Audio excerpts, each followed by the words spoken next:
Okey, bismillahirrahmanirrahim. Assalamualaikum warahmatullahi wabarakatuh. Selamat pagi semuanya. Salam Ramadan, 29 Ramadan 1444 Hijrah bersama dengan saya Fazli Fuad dan juga Reina. Dan pastinya hari ini kami menemani anda untuk 1 jam ini.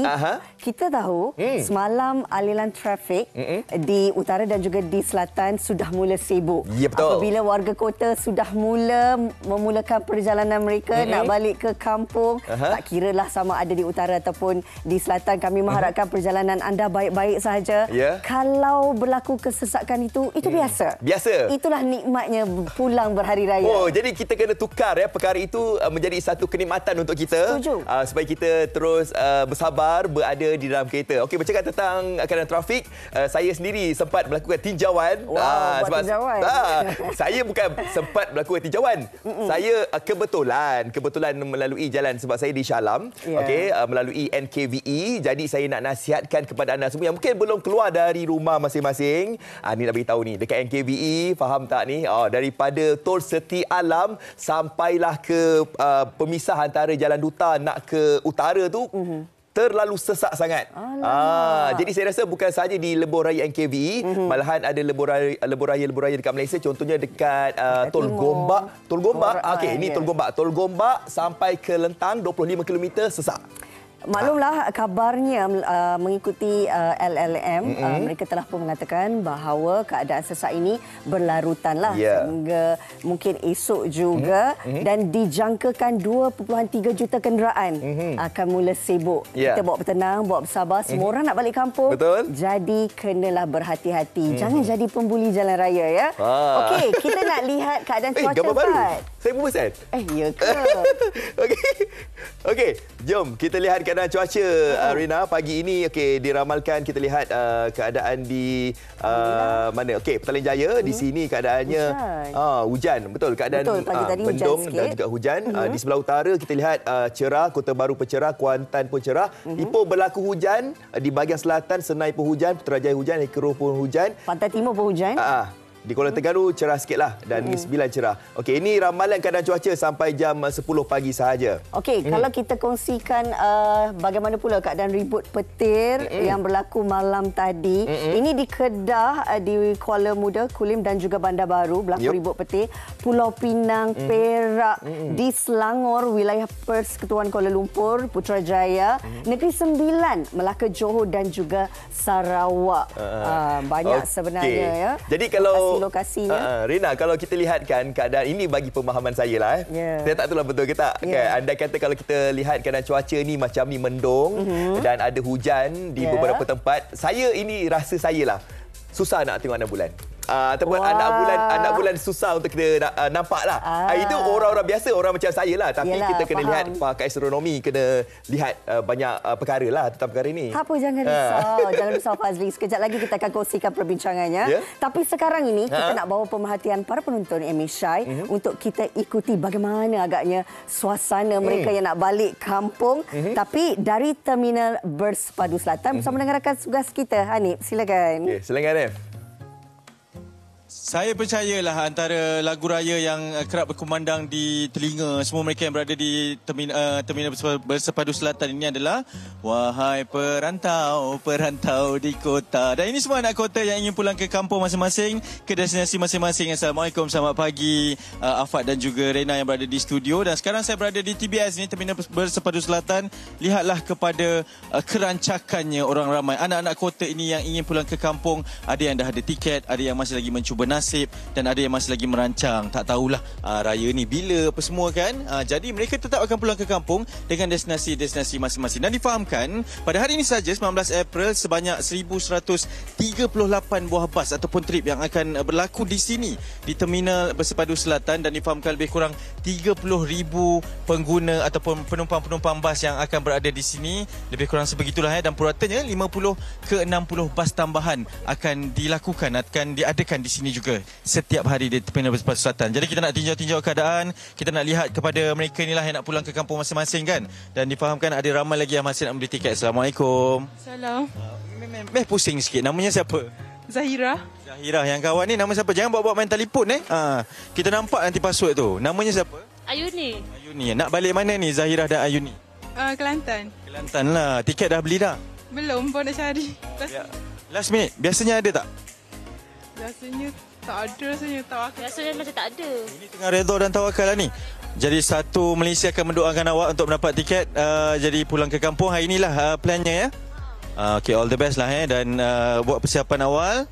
Yang penting berhati-hati jalan raya ya. Baik, all the best. Ini antara mereka yang nak pergi ke destinasi sama-sama ya. Okey, ke destinasi masing-masing. Dan kita nak lihat juga, nak tinjau sekitar keadaan di sini, di TBS sini, dan ramai sekali dan difahamkan rata-ratanya mereka telah pun membeli tiket, membuka penjualan daripada 20 April yang lalu dan hampir kesemuanya telah pun habislah sehinggalah kepada trip-trip dan juga bas tambahan. Dan lihat di atas ni adalah informasi-informasi tentang pelepasan dan juga ketibaan bas-bas yang akan datang, dan yang di bahagian yang tenang-tenang ini maksudnya semua dah ada tiket lah. Dan sebenarnya kita nak tengok juga, nak tinjau lah keadaan sekitar terminal Bersepadu Selatan ini, nak tengok tentang penumpang-penumpang ni, pembeli-pembeli memang sangat meriah, dan ada jugalah yang mungkin masih lagi menunggu trip. Assalamualaikum, boleh saya kacau kejap?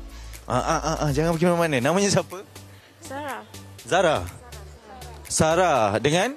Saya Hamidah. Ini nak pulang ke mana ni? Kelantan jugalah, Pantai Timur. Sama-sama ke? Anak buah. Oh, memang difahamkan pada waktu-waktu macam ni Pantai Timur punya timing lah untuk dilepaskan. Kelantan tu di mana lokasinya? Ketere. Siap kita. Jadi dah bersedia untuk mengharungi perjalanan yang dijangka akan begitu lama perjalanan ni, Puan? Okey dah tahu dah semalam kan. Cerita semalam. So hadap je lah. Okay. Jadi dah beli tiket bas ni berapa lama dah? Seminggu sebelum raya. Dia open tu sebelum puasa. Dia open tu terus pergi hari pertama dekat Ketere. Dekat Ketere. Jadi memang dah bersedia awal, dah plan cuti awal apa semula ya? Okey, kena naik bas. Okey, semoga perjalanan sentiasa selamat, dipermudah dan tidak terlalu lama atas jalan raya ya. Selamat raya jugalah kita ucapkan ya. Okey, kita nak terus tinjau lagi keadaan. Ini yang nak Ketere, Pantai Timur semua inilah orang-orangnya. Oh, minta maafkan saya ya. Boleh kami bergerak tak? Seketika nanti kerana kami nak berjalan lagi. Baik, Assalamualaikum. Boleh kita tanya? Namanya siapa? Afi Muiz. Muiz nak balik mana? Terengganu. Berapa lama dah beli tiket bas ni? Sebulan lepas. Sebulan sebelum ni lah? Maksudnya sebelum berpuasa lagi? Oh, memang tiap tahun balik Terengganu dengan menaiki bas? Ya. Jadi biasanya kalau naik bas ni kan, dengan perjalanan-perjalanan macam ni kan, apa yang awak lakukanlah persediaannya? Dah berapa lama packing ataupun dah biasa je ni? Biasa je. Biasa dah? Biasa dah. Mana beg? Sikit je bawa. Mudah sangat tak ada macam bagasi-bagasi ke? Tak ada. Sebab saya balik sekejap je. Okey, apa ucapan kepada mereka yang menanti di Terengganu ni? Saya tak tahu nak cakap apa. Cakaplah nanti kita pulang kampung jumpa kat rumah Macam itulah lebih kurang Tak apa. Awak teruskan perjalanan awak. Nanti kita jumpa lagi kerana kami nak turun ke bawah. Kita nak melihat dan meninjau kepada keadaan basnya. Jom kita ikut laluan yang istimewa lah sebab kita nak tengok juga. Sebab ini antara keadaan semasa secara live kami bawakan kepada anda apa yang berlaku. Kak, tuan lalu Kak Jomlah sekali. Pening kepala. Hati-hati Kak, tahan dulu ya. Memang itu keadaannya lah. Kalau boleh kita tengok nanti biasalah nak turun-turun eskalator ni memang kadang-kadang pening. Ini keadaannya di bawah. Jom kita jalan. Sebab ini ketika belum beli tiket memang kat atas, dah beli tiket nanti turun kat bawah, dan bila turun kat bawah ini dia disediakan ruang menunggu juga. Terminalnya juga kan.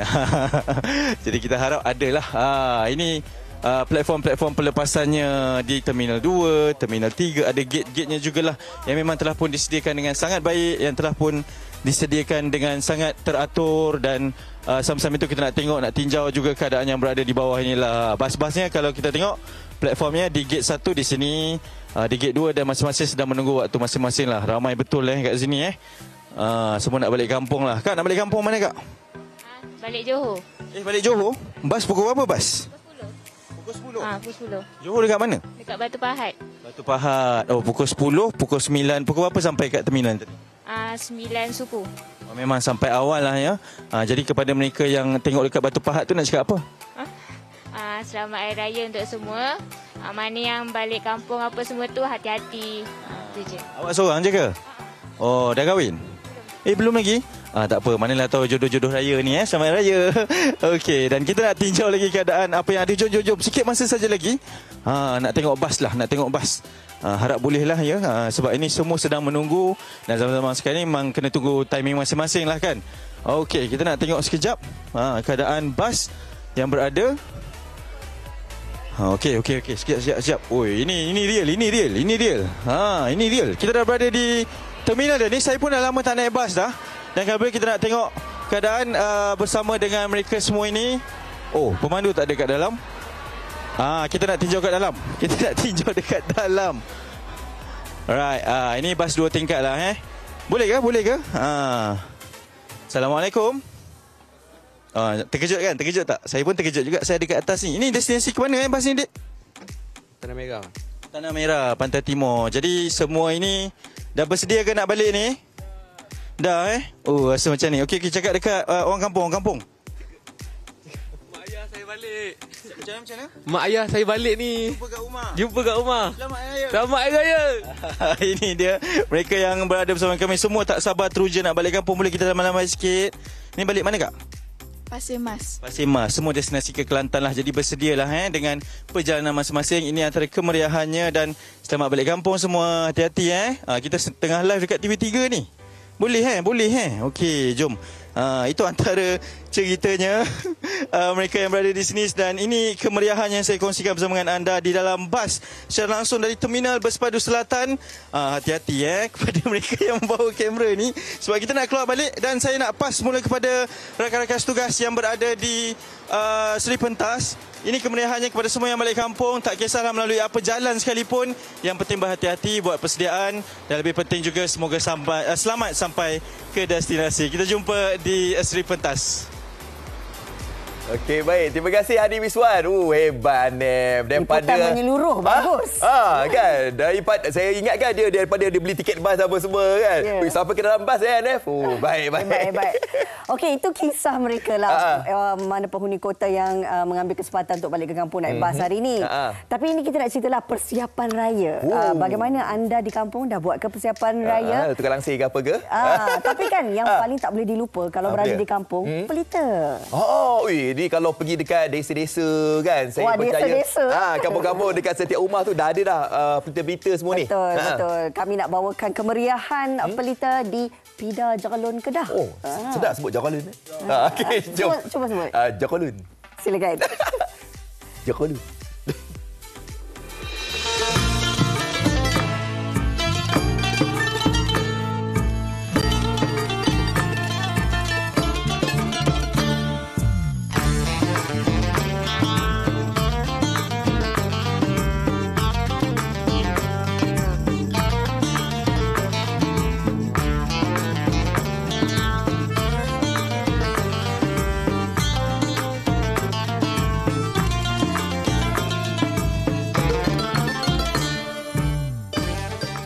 Tidak lama lagi, seluruh umat Islam akan menyambut Hari Raya Aidilfitri.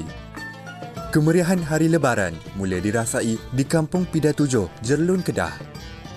Bagi sekumpulan anak muda di kampung ini, tradisi memasang pelita terus dilakukan bagi menyambut anak perantau pulang ke kampung halaman untuk beraya bersama ibu bapa dan ahli keluarga. Menurut pengelola pelita kampung, Muhammad Azrul Ashraf Rosli, 28 tahun, tradisi lebih 15 tahun ini terus dipertahankan dengan memasang pelita menghiasi pintu gerbang bagi menambah keceriaan setiap tahun. Menurutnya, kerja-kerja memasang pelita dilaksanakan secara bergotong royong sejak 26 Ramadan. Bermula dengan mencari buluh untuk dijadikan tiang pelita, mereka juga membahagi tugas termasuk mengutip wang dari setiap rumah penduduk untuk menampung kos membeli minyak dan peralatan lain. Kita nak sambut orang-orang luar balik lah. Nak sambut mereka dengan kemeriahan suasana kampung. Terutama kampung Pida 7 lah. Memang kita kekalkan tradisi ni lebih kurang 15 tahun lah. Lebih pada 15 tahun. Bagi Muhammad Al-Hafiz Ali, 29 tahun, penglibatan anak muda di kampung untuk memasang pelita bukan sahaja pada usia 20-an dan ke atas, tetapi ada yang masih bersekolah termasuk sekolah rendah yang turut menyumbang tenaga menjayakan aktiviti ini. Ini dalam 20 orang, 30 orang macam tu lah. Kami start dari minggu nak raya tu, kami mula buat semua projek ni. daripada pacak berita apa semua dan pulilak apa tu. Dalam masa 2 hari 3 hari baru nak siap buat semua ni. Masuk hari 3 tu baru boleh nyala semua lampu berita apa tu.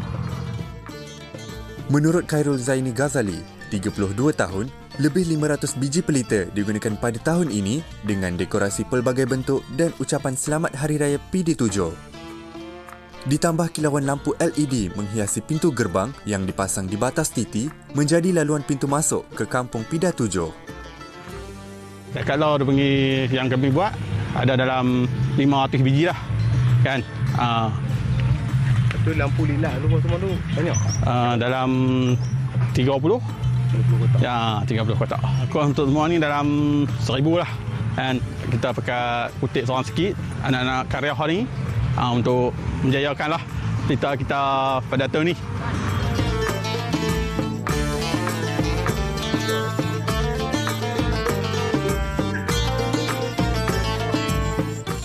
Bagi Noratika Muhammad Ghazali, 34 tahun, kesepakatan dan semangat yang ditunjukkan anak muda kampung menjadi kebanggaan kerana melakukannya tanpa mengenal erti lelah. Saya rasa bangga sebab mereka sepakat buat semua ni untuk sambut anak muda di perantauan balik ke kampung. Turut sama merasai kemeriahan, Liana Azmi, 35 tahun, dari Kampung Kubang Melele yang sanggup datang sejauh 10 km semata-mata untuk merakam gambar bersama ahli keluarganya. Katanya, dia tidak sabar untuk datang berkongsi kemeriahan sambutan Aidilfitri bersama penduduk kampung di sini. Saya main dari kampung Subang Lelek. Tadi main ada majlis iftar anak-anak ni kat Pida 5 atas. Lepas tu malam depa main dah. Depa seronok kan. Kami pun nak main tengok sendiri lah macam mana. Oh best, baguslah kampung ni. Buat untuk sambut anak-anak perantauan balik kan. Cantik. Memang dah viral kat TikTok. Kami tengok sebelum ni teringin nak pergi. Lepas tu hari ni depa ajak tu main pakat main. Serumpun bak serai, sesusun bak sirih. Masyarakat kampung tetap meneruskan adat mereka supaya tidak ditelan zaman.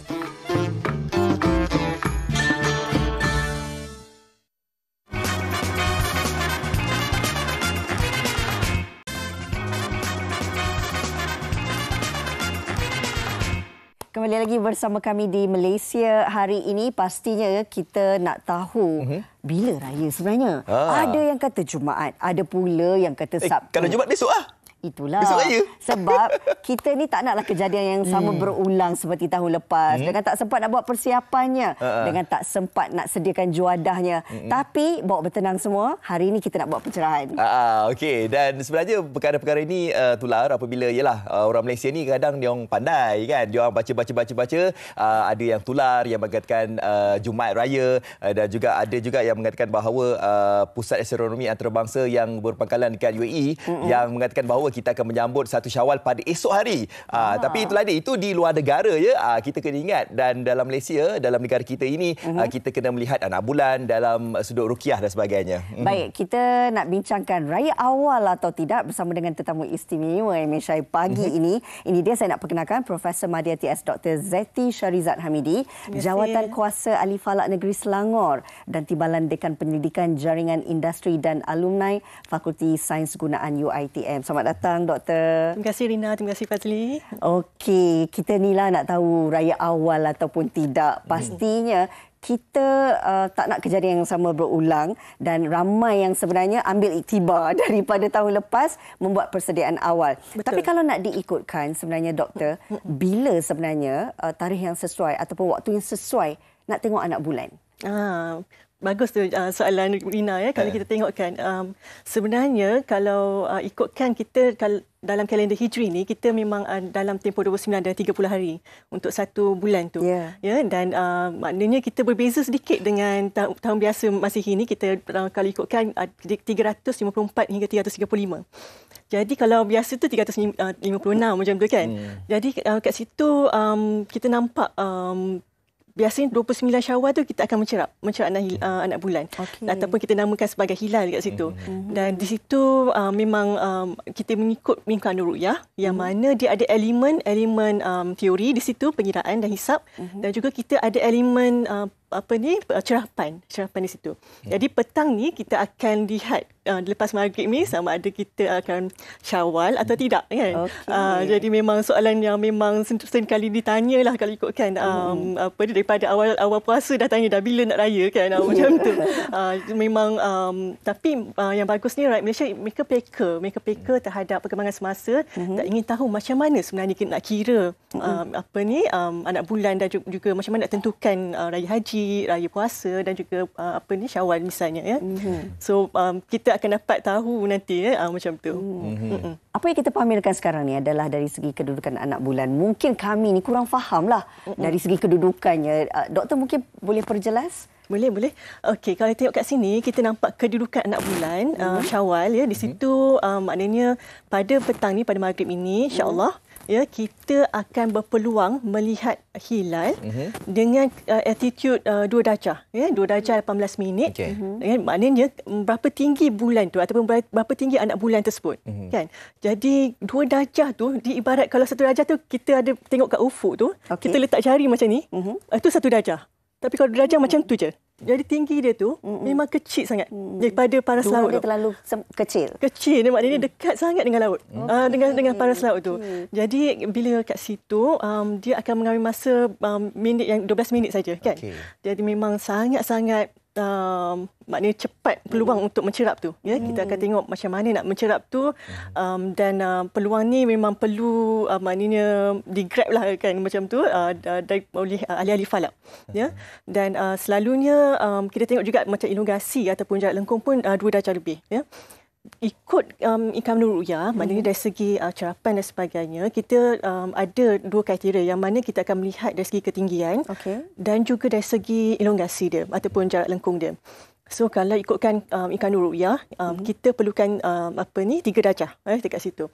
So dari situ kita juga perlukan 6.4 untuk jarak lengkung tu kat situ. Jadinya bila melihat pada data hari ni, pada petang ni, dia tidak mematuhi syarat Imkanul Ru'yah.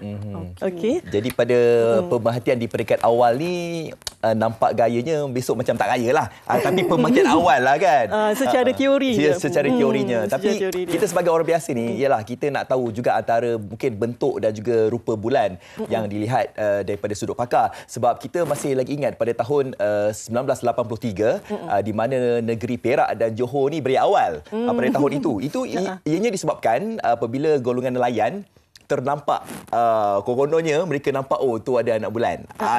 Jadi waktu ketika itu dulu benda ni tersebar. Dia tak macam sekarang ni ialah media sosial dan sebagainya. Dulunya borak-borak sampailah ke pengetahuan mufti dan sebagainya.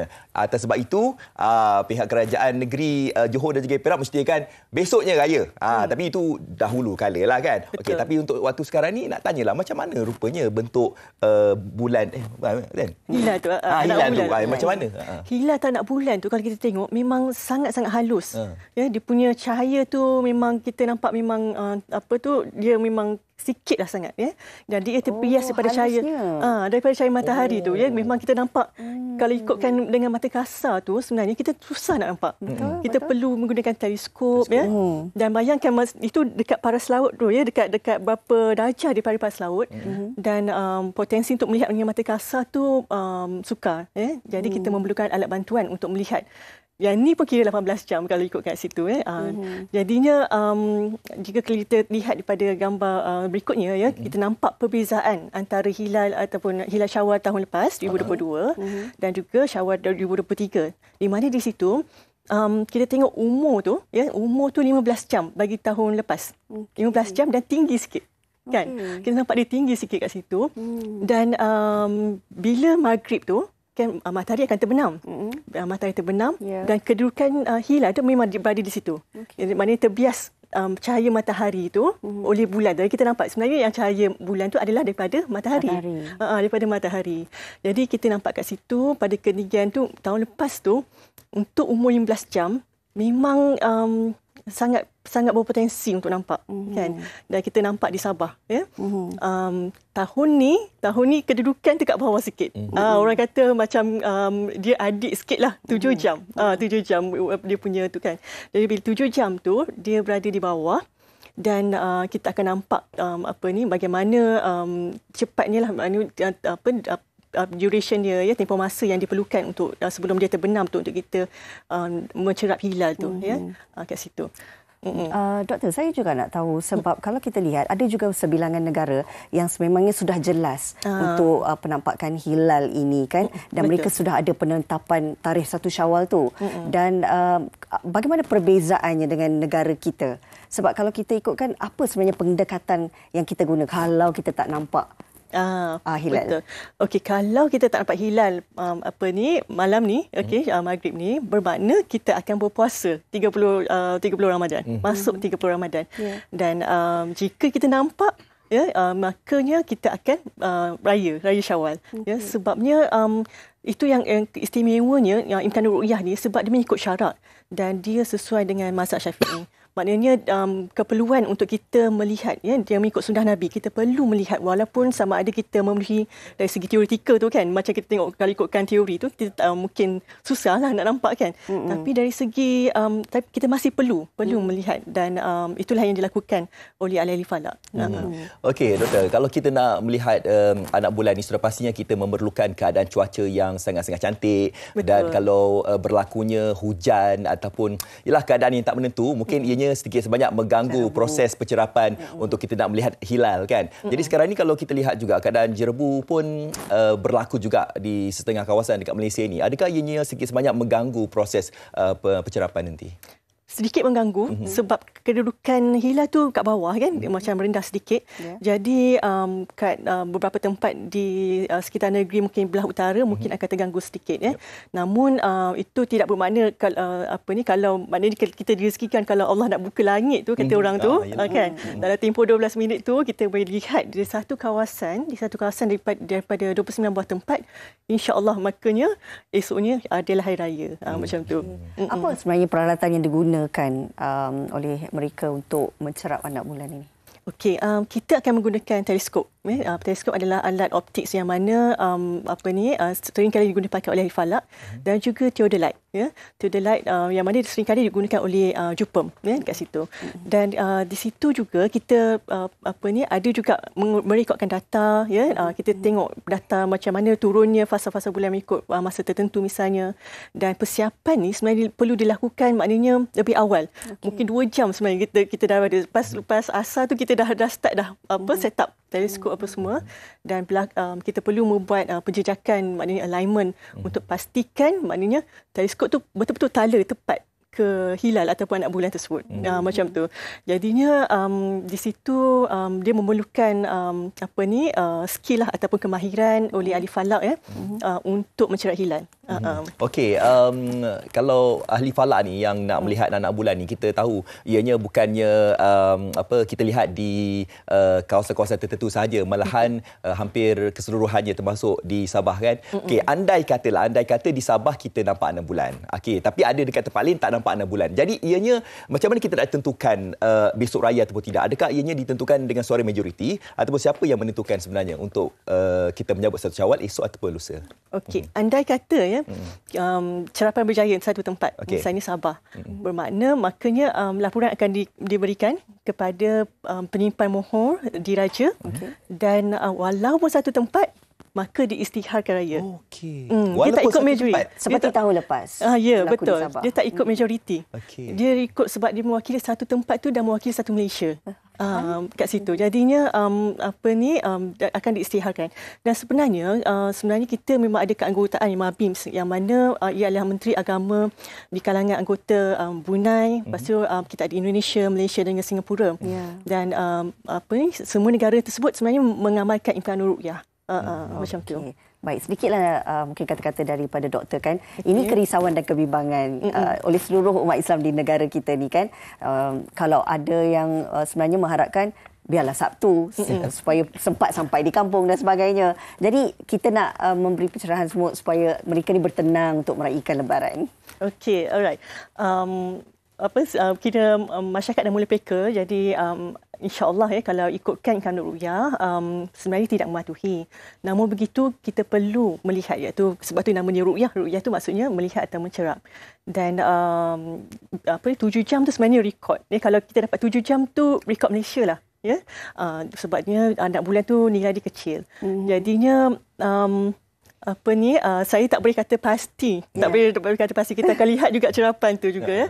Namun dari segi teorinya mungkin hari Sabtu ya, mungkin. Tapinya kalaulah dari segi jika itulah macam saya kata tadi, jika ditakdirkan terbuka langit dan dapat satu tempat tu, makanya esoklah raya.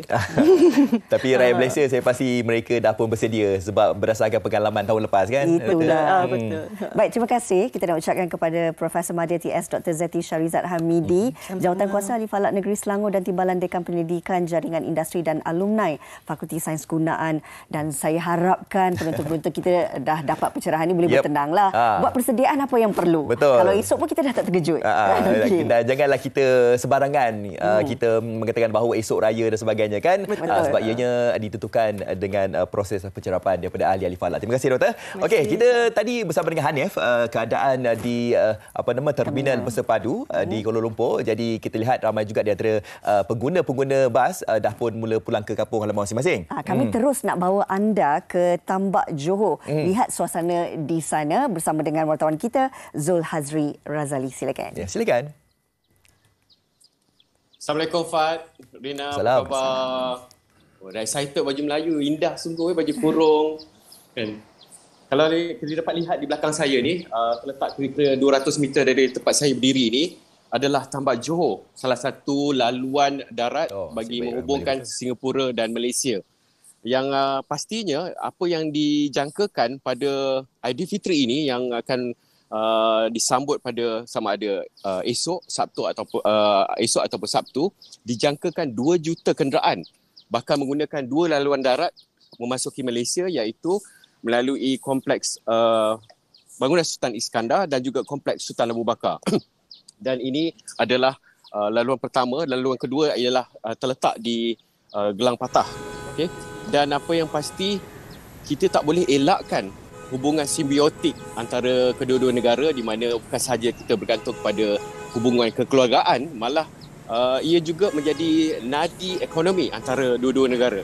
Dan semalam juga bagi memastikan kesiapsiagaan kedua-dua laluan ini, Menteri Besar Johor, Dato' Onn Hafiz Ghazi, turut melakukan lawatan mengejut bersama dengan para exco dan juga pegawai-pegawai atasan Jabatan Immigration contohnya, dalam melihat sendiri apakah keperluan dan adakah anggota dan juga sistem yang sedia ada ni bersiap sedia ataupun berada dalam kesiapsiagaan sepenuhnya bagi memastikan tidak berlaku kesesakan. Kalau kita lihat pada 16 April lalu, banyak rungutan-rungutan daripada pengguna Tambak Johor dan juga laluan kedua, di mana lebih 600,000 kenderaan menggunakan kedua-dua laluan ini, dan ada yang tersangkut antara 7 hingga 13 jam, Rina, Fad. Dan pastinya apa yang telah dilakukan oleh Menteri Besar Johor semalam dan beberapa kali turun ke laluan kedua dan juga Tambak Johor, menegur, memberi teguran kepada Jabatan Immigration untuk meningkatkan sistem dan menambah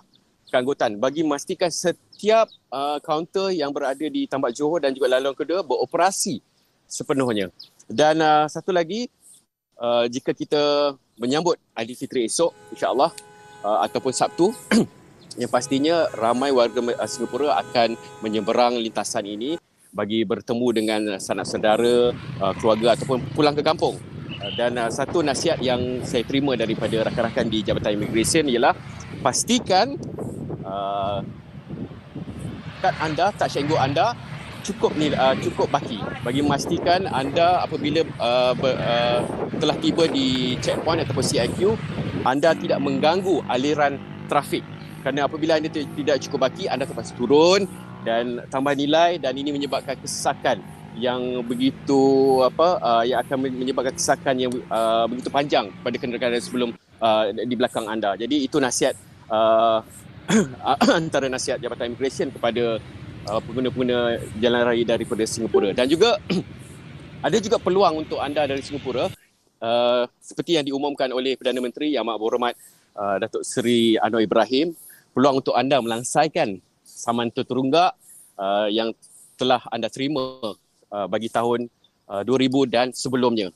Hanya RM50 bagi setiap saman. Tapi pastikan ini peluang anda untuk menyelesaikan segala saman-saman anda dan pastikan anda mematuhi segala peraturan lalu lintas di Malaysia, terutama di lebuh raya, sikap toleransi dan bertolak ansur, jangan berebut-rebut. Kita semua nak balik kampung dan kepada warga Singapura, selamat pulang ke kampung dan kepada Rina dan juga Fad dan warga kerja di Sri Pentas, terima kasih. Saya Zulhazri Waka. Itu saja daripada saya di Tambak Johor. Baik. Okey, baik. Terima kasih Zulhazri Abu Bakar langsung dari Tambak Johor. Ya. Kita dapat lihat dah pun berlaku kesesakan sikitlah di sana. Baik, kita nak berehat seketika, kembali lagi bersama kami di MHI selepas ini. Ya.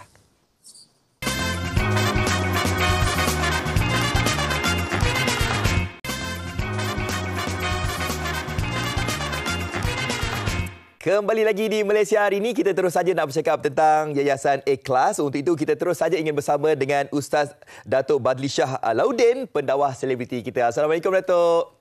Waalaikumsalam warahmatullahi wabarakatuh.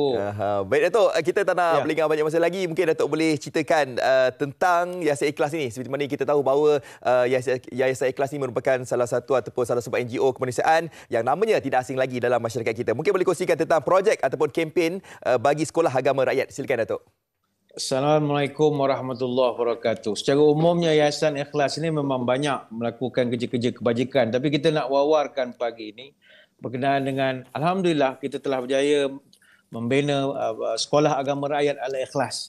Hasil daripada sumbangan orang ramai, kita telah bina satu buah sekolah yang memberi manfaat kepada 3 buah kampung, iaitu di Kampung Kilugus, Kampung Melikai dan Kampung Sinopokan. Ini semua di pedalaman Sabah.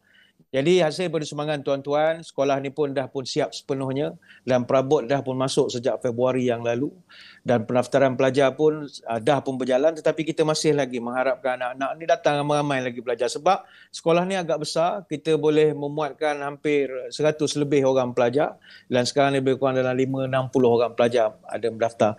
Sekali lagi terima kasih kepada para penyumbang. Bayangkan dulu tanah yang kosong, penuh dengan semak belukar. Kini dah dilihat ada memiliki sekolah yang telah siap dibina.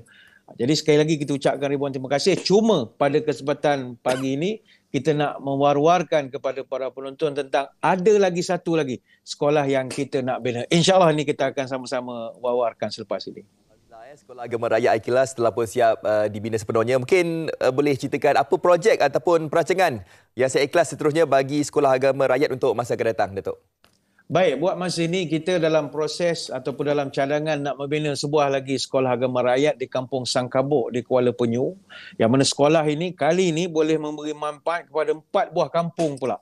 Iaitu Kampung Jagus, Kampung Lambidan, Tanjung Aru dan juga Kampung Sangkabuk sendiri. Kita kira-kira ada 500 orang anak-anak yang boleh belajar di sini. Jadi kata-kata penduduk di kawasan Sangkabuk ini di Kuala Penyu ini adalah nelayan. Jadi kita nak binakan sekolah ini dan kosnya agak tinggi iaitu 1.5 juta. Tapi alhamdulillah walaupun baru kita war-warkan, kita dah pun mendapat sumbangan daripada para penonton penyumbang yang budiman sebanyak 76,000. Tapi kita masih lagi memerlu dana sebanyak 1.4 juta lagi. Jadi kita nak merayu kepada para penonton sama ada di tanah air, di Singapura, di Brunei, di mana saja. Ayuh bantu kami di Yayasan Ikhlas untuk kita bina bangunkan sekolah agama rakyat di Kampung Sangkabuk ini supaya anak-anak di pedalaman ni dapat mempelajari ilmu agama di sekolah agama rakyat dalam keadaan yang lebih selesa dan lebih baik lagi. InsyaAllah percayalah, pahala yang berpanjangan pasti akan mengalir apabila kita infak kepada orang-orang yang nak belajar agama khususnya. Selagi mana dia mengamalkan ilmu yang dia belajar hasil daripada sumbangan kita, maka selagi itulah pahalanya akan mengalir.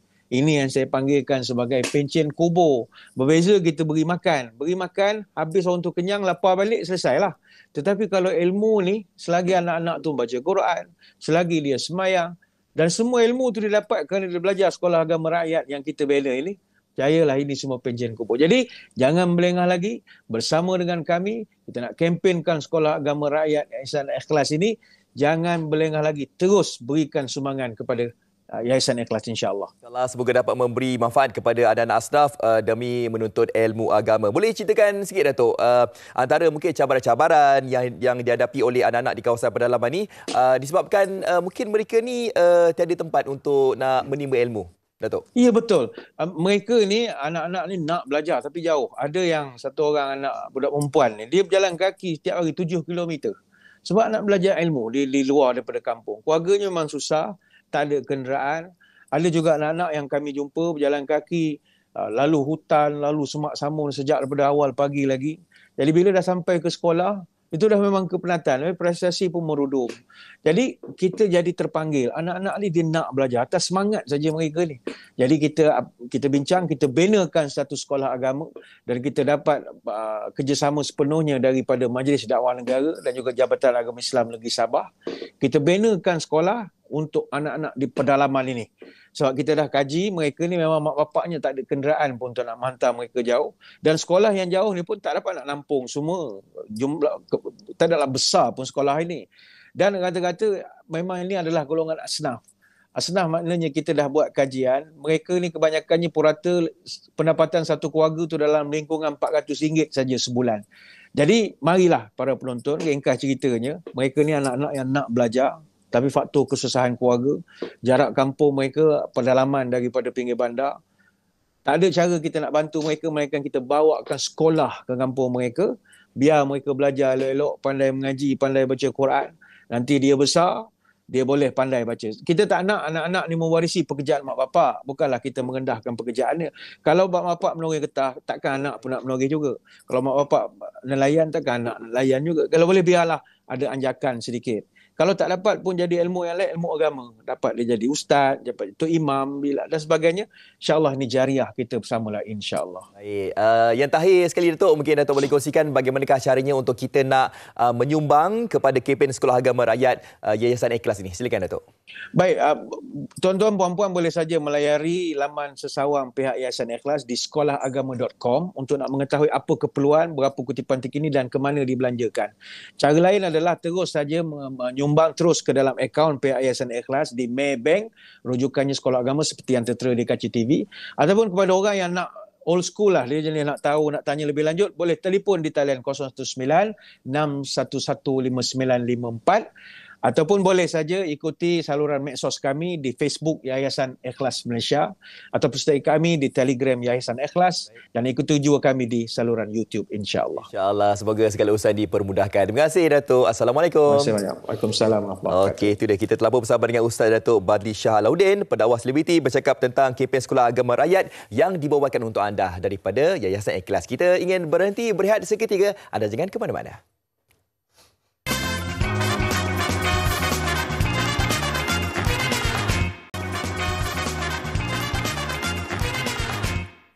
Kembali lagi bersama kami di MA Shai. Kita hampir sebulan berpuasa. Pastinya seluruh umat Islam menantikan detik 1 Syawal bagi meraihkan Hari Kemenangan Umat Islam. Bercerita tentang Syawal, bulan kemenangan ini, kita nak tahu lebih lanjut apakah maksud tersirat di sebaliknya. Bersama kita Ustaz Iqbal Zain, Wakil Pertubuhan Mihrab. Assalamualaikum Ustaz, apa khabar? Waalaikumsalam warahmatullahi wabarakatuh. Alhamdulillah baik. Okey Ustaz, ini kita nak sentuhlah tentang, selalu kita dengar orang sebut tentang Syawal adalah bulan kemenangan. Bagaimana sebenarnya kalau boleh Ustaz jelaskan tentang maksudnya itu? Baik, Assalamualaikum warahmatullahi wabarakatuh. Sidang penonton yang dirahmati dan diberkati Allah SWT sekalian. Setelah sebulan penuh umat Islam menundukkan hawa nafsunya sepanjang bulan Ramadan, di siang hari dengan berpuasa dan di malam hari menghidupkan malam dengan ibadah kepada Allah SWT, maka menundukkan hawa nafsu adalah sebuah kemenangan. Kerana itu malam raya dipanggil Lailatul Jaizah, malam kemenangan, dan pada hari raya itu sendiri 1 Syawal dipanggil sebagai Yaumul Jaizah, iaitu hari kemenangan. Kalau orang yang habis Menara Gading University, dia ada convocation. Betul. Jadi ini convocation untuk kita umat Islam. Di sini memberikan kita suatu kesedaran dan kefahaman bahawa apabila umat Islam dapat menundukkan hawa nafsunya, dapat menghindarkan dirinya daripada perkara-perkara yang dilarang, perkara yang diharam, maka itu adalah hari kemenangan untuknya. Dan ini kemenangan kita yang hakiki di sisi Allah Subhanahu Wa Taala. Kemenangan kita bukan dalam hal-hal keduniaan, tapi dalam hal menundukkan hawa nafsu kita untuk menjadi hamba Allah Subhanahu Wa Taala. Kerana itu Sayyidina Ali radhiyallahu anhu berkata, pada hari di mana kamu dapat menghindarkan dirimu daripada perkara yang haram, perkara yang dilarang oleh Allah, maka hari itu adalah hari raya untukmu. Maka kalau setiap hari adalah hari yang kita jauhkan daripada perkara-perkara haram, maka setiap hari adalah hari raya untuk kita, dan itulah kemenangan kita yang sebenar apabila kita dapat menundukkan hawa nafsu. InsyaAllah. Dan pastinya ramai juga ingin mengetahui, Ustaz, apa sebenarnya keistimewaan bulan Syawal ini? Baik, keistimewaan bulan Syawal adalah apabila umat Islam kembali kepada fitrah. Kerana itu satu Syawal itu dipanggil sebagai Aidul Fitri, iaitu hari yang kita sambut kembalinya kepada fitrah. Fitri daripada perkataan fitrah. Maksud kembali kepada fitrah iaitu jiwa kita, jiwa yang kembali kepada Tuhan, jiwa yang cenderung kepada Pencipta, jiwa yang ingin sentiasa bergantung, bersandar, berharap, bertaut dan berpaut kepada Allah SWT. Hati yang sentiasa bersangka baik pada Allah SWT, hati yang tidak langsung bersangka buruk pada Allah SWT. Jadi, kembali kepada fitrah, hati itu suci, murni, manusia mendapat keampunan daripada Allah SWT, dia bersih daripada dosa-dosa seperti bayi yang baru keluar daripada rahim ibunya. Dan pastinya keistimewaan ini juga termasuklah sebagai salah satu situasi untuk kita sambungkan silaturahim. Ya, betul. Baik, Ustaz, bagaimana pula mungkin Ustaz nak kabarkan kepada penonton kita sekarang ni Ustaz sedang berusaha untuk membantu pihak-pihak Pertubuhan Mihrab ini nak mengumpul dana bagi kempen membangun aset-aset Islam. Kalau boleh Ustaz kongsikan. Baik, sidang penonton yang dirahmati Allah, saya ingin kongsikan berkenaan dengan kempen membangun aset Islam oleh Pertubuhan Mihrab, yang mana tujuan pengumpulan dana adalah untuk membantu pembinaan rumah-rumah Allah Subhanahu Wa Taala seperti masjid dan surau, dan juga untuk membantu pembinaan institusi pengajian agama seperti madrasah, ma'had tahfiz dan yang seumpamanya. Dan projek yang sedang kami bantu pada ketika ini ada 3 projek yang paling utama, di samping ada yang lain. Yang pertama adalah pembinaan Masjid Nurul Islamiyah di Sungai Chuh Rawang, yang pada ketika ini kita sudah berjaya mengumpul 3 juta, akan tetapi untuk memulakan kerja-kerja awalan projek ini dimulakan, kita perlukan lagi 2 juta ringgit, dan kita mengharap kepada masyarakat di luar sana untuk membantu kami untuk memulakan projek pembinaan masjid ini untuk memberi kemudahan kepada jemaah yang hadir, kerana masjid yang sedia ada adalah uzur. Dan yang kedua adalah pembinaan Masjid Al-Falah di Sungai Ramal Dalam di Kajang, yang pada ketika ini telah terhenti pembinaan 2 tahun, dan kita perlukan dana untuk teruskan pembinaan ini yang sedikit lagi dah nak siap, dan kita harapkan tuan-tuan dan puan-puan untuk melabur dan pelaburan yang hakiki untuk deposit dalam bank akhirat kita agar ia menjadi harta kita yang hakiki di hari akhirat kelak. Dan yang ketiga adalah projek pembinaan Ma'had Tahfiz Sains Fatimah Az-Zahra, yang pada ketika ini sudah pun masuk fasa yang kedua, iaitu fasa kerja tanah.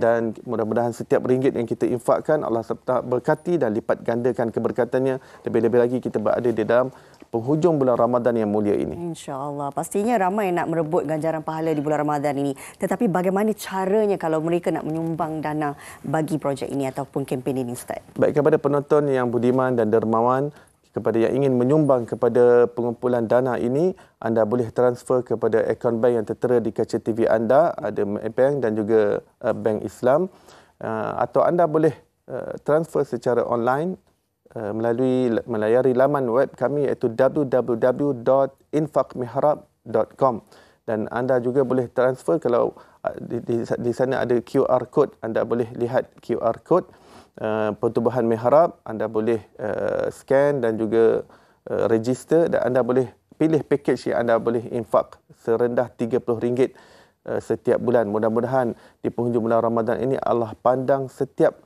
kebaikan, setiap sumbangan yang kita berikan. Mudah-mudahan Allah SWT berikan kemudahan kepada kita dan jauhkan kita daripada segala malapetaka, bahaya dan bencana. Allah jauhkan kita daripada segala macam penyakit. Mudah-mudahan sedekah kita itu menjadi asbab kesembuhan dan kesihatan untuk kita, insya-Allah. Insya-Allah, amin ya rabbal alamin. Dan pastinya juga kalau ikutkan Pertubuhan Mihrab ini turut aktif di laman sosial Facebook, ya. Ya, betul. Dan boleh layari Facebook Pertubuhan Mihrab bagi mengikuti perkembangan semasa untuk kempen ini. Terima kasih kita nak ucapkan kepada Ustaz Iqbal Zain, Wakil Pertubuhan Mihrab, berkongsi bagaimana cara untuk kita sama-sama menyumbang dana dan pastinya dapat membantu mereka yang sama-samalah nak meraih ganjaran pahala ini. Kita terus nak bersama dengan Fazli yang dah pun bersedia untuk pelbagai paparan menarik. Silakan. Okey, baik. Terima kasih Reina. Okey, kalau bercakap tentang apa yang menariknya di Malaysia hari ini, jangan lupa untuk anda menyaksikan Malaysia hari ini kerana kita ada siaran khas sempena Aidilfitri nanti, sama ada esok ataupun lusa. Okey, kita bercakap tentang Seindah Kasih Lifestyle dan juga talk show sambut Aidilfitri anda dengan pengisian-pengisian yang bermanfaat sepanjang hari raya nanti bersama barisan rancangan inspirasi dan bual bicara hanya di TV3.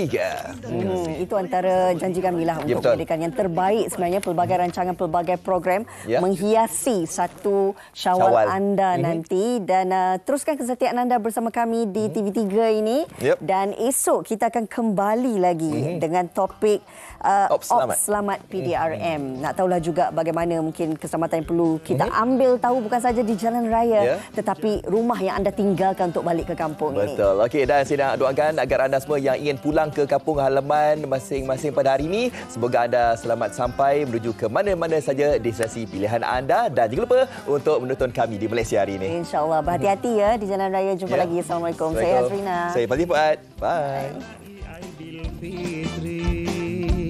Kunjung mengunjung bersama kaum family.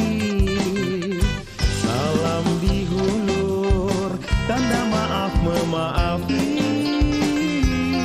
Bersihkan jiwa, sucikan nurani. Suka-suka, aku suka dia suka, engkau suka raya di desa. Aku nyanyi, dia nyanyi, engkau nyanyi, semua nyanyi hiburkan hati. Suka-suka, aku suka dia suka, engkau suka raya di desa. Aku nyanyi, dia nyanyi, engkau nyanyi, semua